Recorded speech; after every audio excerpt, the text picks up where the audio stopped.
जय Hind and hello guys, स्वागत है आपका आपके अपने YouTube चैनल ज्ञानदेह होस्ट में। और इस वीडियो में मैं आपको बताने वाला हूं Bihar DELED admission online form 2025 के बारे में, जो कि बेसिकली मैं आपको लास्ट डेट अपडेट के साथ में ये फॉर्म कैसे भरना है उसके बारे में जानकारी देने वाला हूं। वैसे तो मैं इसके फॉर्म फिलअप की वीडियो बना चुका हूँ, बट मैं देखता हूँ कि आपके सामने अलग अलग प्रॉब्लम आ रही है, जैसे कि फोटो अपलोड करने में, अन्य जानकारी भरने में। तो मैंने सोचा कि क्यों ना आपको एक स्पेशल वीडियो दी जाए जिसमें कि आपको लास्ट डेट अपडेट के बारे में जानकारी दी जाए, साथ ही साथ फॉर्म को आपको कैसे भरना है बिना किसी मिस्टेक के, सभी जो डाउट्स हैं उनके सॉल्यूशन के साथ में। तो ये वीडियो आपके लिए बनाई जा रही है। वीडियो को आपको पूरा देखना है और अगर आपके मन में कोई सवाल डाउट रह जाए तो आप कमेंट के माध्यम से पूछ लीजिएगा। गाइज, अगर आपने अभी तक वीडियो को लाइक शेयर नहीं किया कर दीजिए, और अगर आप चैनल के ऊपर नए हैं, पहली बार विजिट कर रहे हैं, तो आप चैनल सब्सक्राइब कर ले, क्योंकि यहाँ पर आपको इसके बारे में आगे सभी आने वाले अपडेट दिए जाएंगे। उसके बाद में गाइज जो लिंक मैंने वीडियो के डिस्क्रिप्शन में दिया है, इसको आप ओपन करेंगे। ओपन करने के बाद जानने को मिलेगा कि आप लोग इस फॉर्म को 22 जनवरी 2025 तक भर पाएंगे।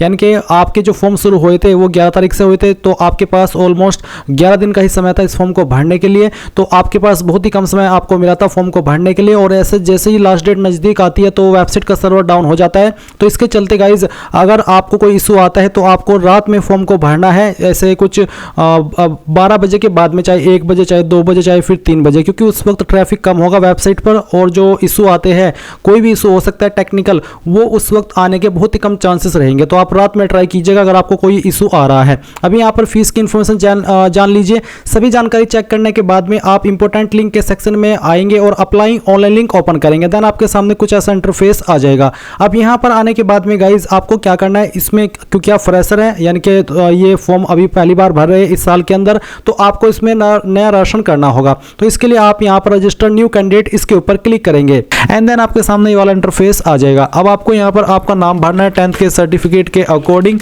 ये नाम डालने के बाद में आप यहाँ पर कंफर्म नेम में दोबारा अपना नाम एंटर करेंगे। फिर आपका जो ईमेल एड्रेस है वो आपको यहाँ पर भरना है, अपना मोबाइल नंबर डालना है, एक पासवर्ड आपको बनाना है।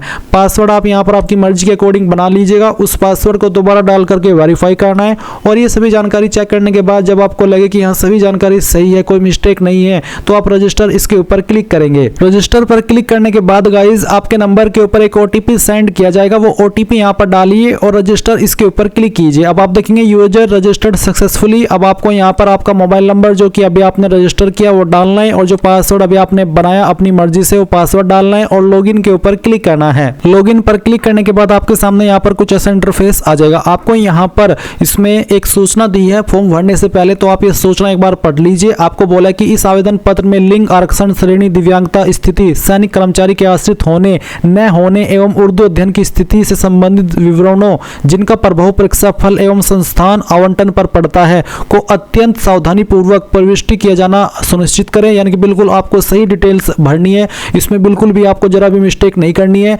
आपको कहा कि प्रवेश परीक्षा का मूल प्रवेश पत्र निर्गत होने के पश्चात त्रुटि का संशोधन नहीं किया जाएगा। इस कारण परीक्षा फल अथवा संस्थान आवंटन में से संबंधित कोई जटिलता उत्पन्न होती है तो इसके लिए आवेदक ही पूर्णतः जवाबदेह होंगे। यानी कि फिर बाद में अगर कोई भी इसके चलते मिसमैच हो जाता है, कोई गलती हो जाती है, तो उसके लिए आप खुद ही जिम्मेदार होंगे, बोर्ड जिम्मेदार नहीं होगा। साथ ही कहा है कि आवेदन पत्र के अन्य सभी विवरणों को भी सही भरे। मूल प्रवेश पत्र निर्गत होने के पश्चात त्रुटि का संशोधन नहीं किया जाएगा।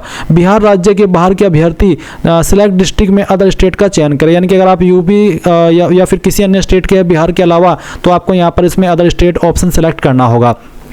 अब चलिए यहाँ पर जानकारी भरते। तो यहाँ पर है BSEB unique ID, if you have then enter. अगर आपके पास BSEB यूनिक ID है तो भर दीजिए, नहीं है तो आप इसको खाली छोड़ सकते हैं, क्योंकि ये ऑप्शन कंपलसरी नहीं है।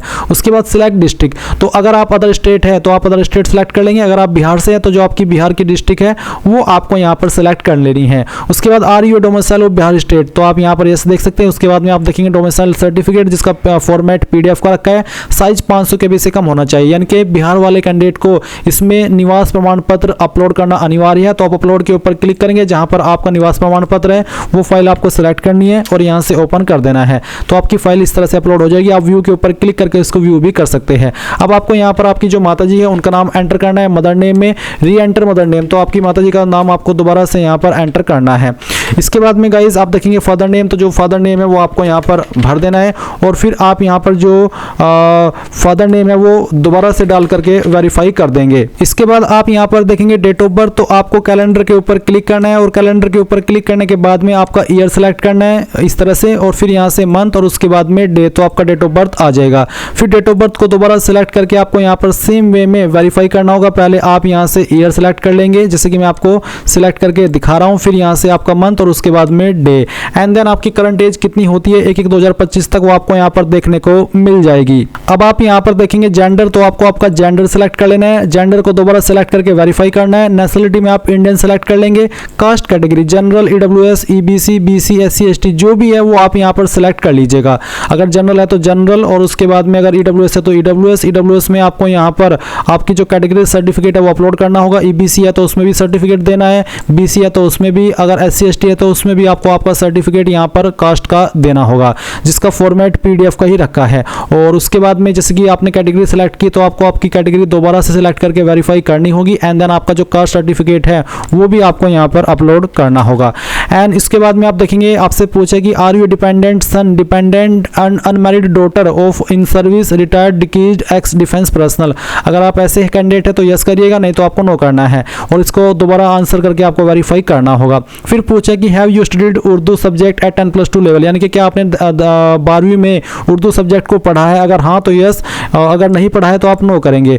उसके बाद में इस वाले सवाल को दोबारा आंसर करके वेरीफाई करना है। अब आता है फैकल्टी, फैकल्टी आपकी क्या है, आर्ट्स, साइंस, कॉमर्स, तो किससे आपने 12वीं की है वो आपको यहाँ पर सेलेक्ट कर लेना है। उसके बाद इस फैकल्टी को दोबारा सेलेक्ट करके वेरीफाई करना है। फिर पूछा कि वेदर इंटरमीडिएट एग्जाम पास, क्या आपने 12वीं पास कर ली है, अगर हाँ तो यस, अगर नहीं तो आप नो करेंगे। नो करने पर आपको यहाँ पर पूछा कि आप अभी 2025 के अंदर 12वीं के अंदर है तो आप यहाँ पर आंसर कर दीजिएगा यस नो में, अगर है, अगर आपने 12वीं पास ऑलरेडी कर लिया तो आप इस वाले ऑप्शन में यस कर दीजिएगा। इसके बाद गाइस आप देखेंगे एजुकेशनल क्वालिफिकेशन, तो सबसे पहले आप 10वीं की जानकारी भरेंगे। 10वीं आपने किस बोर्ड के द्वारा किया उस बोर्ड का नाम आपको भर देना है। रोल कोड आपका क्या था वो आप यहाँ पर भरिएगा। अगर रोल कोड नहीं है तो आप यहाँ पर NA लिख सकते हैं। अगर खाली छोड़ करके काम चल रहा है तो ठीक, नहीं चल रहा है खाली छोड़ करके काम तो आप यहाँ पर NA यानी कि नॉट एप्लीकेबल या नॉट अवेलेबल इसका मतलब होता है वो आप लिखिएगा। रोल नंबर आपका क्या था वो आपको यहाँ पर एंटर कर देना है। एंड देन पासिंग ईयर, किस साल के अंदर आपने आपका जो 10वीं है वो पास कर लिया था वो साल आप यहाँ पर सिलेक्ट कर लिएगा। उसके बाद आप देखेंगे मार्क्स ऑब्टेन, कितने नंबर आपको आए थे वो आप यहाँ पर भरिए। और डिवीजन क्या आती है, फर्स्ट सेकंड थर्ड, जिनकी 60+ % होती है वो फर्स्ट डिवीजन में आते हैं, जिनकी 45 से लेकर के 59 के बीच में होती है वो सेकंड, और जिनकी 33 से लेकर के 45 के बीच में होती है वो थर्ड डिवीजन में आती है। तो आपके क्या डिवीजन थी बताए गए परसेंटेज के अकॉर्डिंग वो आपको भर देना है और फिर आपकी जो परसेंटेज है वो यहाँ पर एंटर करनी है। 12वीं का सर्टिफिकेट अपलोड करना है, इसमें 10वीं का सर्टिफिकेट, और इसका फॉर्मेट भी PDF का ही रखा है। तो अगर इमेज के अंदर है तो आपको उसको PDF के अंदर कन्वर्ट करना होगा। उसके लिए आप गूगल में आइएगा और सर्च कीजिएगा इमेज टू PDF। ये सर्च करने के बाद पहली वाली वेबसाइट जो आएगी इसको ओपन कीजिएगा। सिलेक्ट JPG इमेज के ऊपर क्लिक करके जहां पर आपकी फोटो फाइल है 10वीं की मार्कशीट की वो आपको सिलेक्ट करनी है, ओपन करना है और फिर कन्वर्ट टू PDF इसके ऊपर क्लिक करके इसको PDF के रूप में डाउनलोड करके यहाँ पर अपलोड कर देना है। अब आप यहाँ पर आपकी 12वीं की जानकारी भरेंगे सेम वे में। तो यहाँ पर सेम वे में आपको आपके 12वीं के बोर्ड का नाम देना है, फिर उसके बाद में रोल कोड देना है, अगर है तो डाल दीजिए, नहीं तो आप यहाँ पर NA लिख सकते हैं। फिर आपका जो 12वीं का रोल नंबर है वो आपको यहाँ पर एंटर कर देना है। उसके बाद में किस साल के अंदर आपने 12वीं पास कर ली थी वो साल आपको सिलेक्ट कर लेना है। फिर मार्क्स ऑब्टेन्ड कितने थे वो आप यहाँ पर एंटर करेंगे और कितने में से नंबर आपको आए थे वो बेसिकली वो नहीं आपको देने, सिर्फ मार्क्स ऑब्टेन्ड ही देने हैं। और अभी आप यहाँ पर आपकी डिवीजन सेलेक्ट करेंगे और कितनी आपकी परसेंटेज थी वो आप यहाँ पर डाल देंगे। एंड गाइज आप यहाँ पर देखेंगे कि आपकी जो 12वीं की मार्कशीट की PDF है वो आपको अपलोड करनी है। तो जहाँ पर भी फाइल है वो आप सिलेक्ट कर लीजिए। मैं आपको ऑलरेडी बता चुका हूँ कि कैसे आपको इमेज से PDF के अंदर फाइल को बनाना है। मैंने पूरी की पूरी जानकारी यहाँ पर, ये जो नंबर है वो फेक है यानी कि डेमो के लिए भरी है, तो आप मेरी जानकारी पर ना जा करके आपको कैसे जानकारी भरनी है वो समझना है। अब आता है फिल एड्रेस, तो आपका जो परमानेंट एड्रेस है वो आप यहाँ पर फिल करेंगे, पूरा एड्रेस भर दीजिएगा। डिस्ट्रिक्ट आपकी जो भी है वो डिस्ट्रिक्ट आपको यहाँ पर लिख देनी है, स्टेट यहाँ पर लिखनी है खुद से, और अपना पिन कोड भी यहाँ पर आपको डाल देना है। मैं भर करके नहीं दिखा रहा क्योंकि प्राइवेसी की वजह से मैं इसको हाइड कर रहा हूँ, क्योंकि अगर मैं यहाँ पर अपना एड्रेस भरूंगा तो ऐसे में फिर वीडियो डिलीट कर देता है यूट्यूब। तो आपको खुद से अपना एड्रेस भर देना है। मैंने बता दिया कि कहाँ पर क्या आपको भरना है। ऊपर ये जो आप एड्रेस भर रहे हैं आपका ये परमानेंट एड्रेस है, नीचे है कोरस्पोंडेंस एड्रेस और बोला है permanent and correspondence address are same. Correspondence address का मतलब होता है परजेंट एड्रेस। तो अगर आपका परजेंट और परमानेंट एड्रेस सेम है तो आप इस बॉक्स के ऊपर टिक कर दीजिएगा, अगर अलग है तो अनटिक करके अलग से अपना परजेंट एड्रेस भरिएगा। उसके बाद आप यहाँ पर देखेंगे आधार नंबर, आपको आपका आधार नंबर यहाँ पर डाल देना है। अब आप यहाँ पर देखेंगे आधार डिक्लेरेशन का आपको बोला है कि if you do not have Aadhaar number please select declaration. आप इसके ऊपर टिक तभी कीजिएगा जब आपके पास आधार नंबर न हो। आधार है तो आप इसको ऐसे ही रहने दीजिए। अब आप यहाँ पर फोटो एंड सिग्नेचर अपलोड करेंगे। फोटो का जो डायमेंशन है वो आप देख सकते हैं। फोटो का बैकग्राउंड व्हाइट होना चाहिए, साइज 20 से 100 KB के बीच में। सिग्नेचर का साइज 10 से 50 KB के बीच में रखा है। तो मैं फॉर्म डेमो के लिए भरा हूँ तो मैं यहाँ पर एक रैंडम फाइल आपको अपलोड करके दिखाता हूँ। तो चलिए मैं यहाँ पर आता हूँ और एक रैंडम फाइल आपको अपलोड करके दिखा रहा हूँ।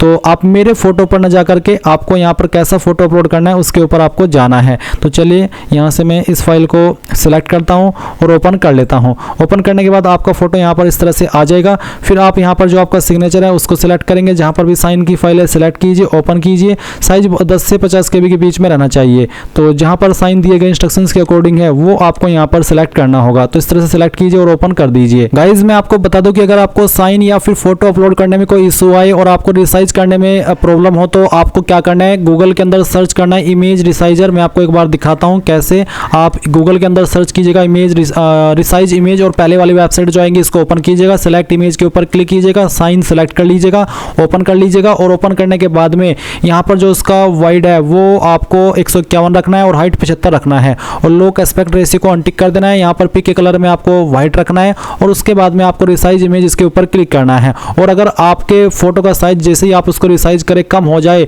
तो फिर आपको यहाँ पर इंक्रीज इमेज साइज सर्च करना है। गूगल के अंदर पहले वाली वेबसाइट ओपन करना है, सिलेक्ट इमेज के ऊपर क्लिक करके अपने उस साइन को सिलेक्ट करना है जो कि अभी आपने रिसाइज किया है, ओपन करना है। और यहाँ पर रिक्वायर्ड साइज के अंदर आप 15 KB क्योंकि 10 से 50 KB के बीच में होना चाहिए तो कुछ भी आपको यहाँ पर रख देना है 10 से plus KB।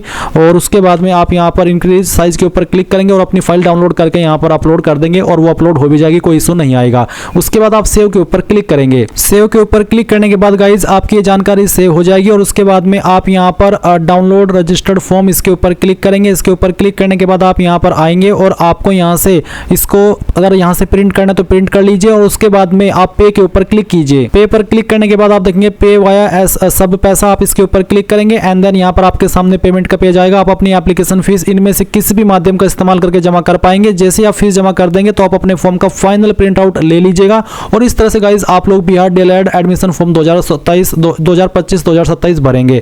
Thanks for watching.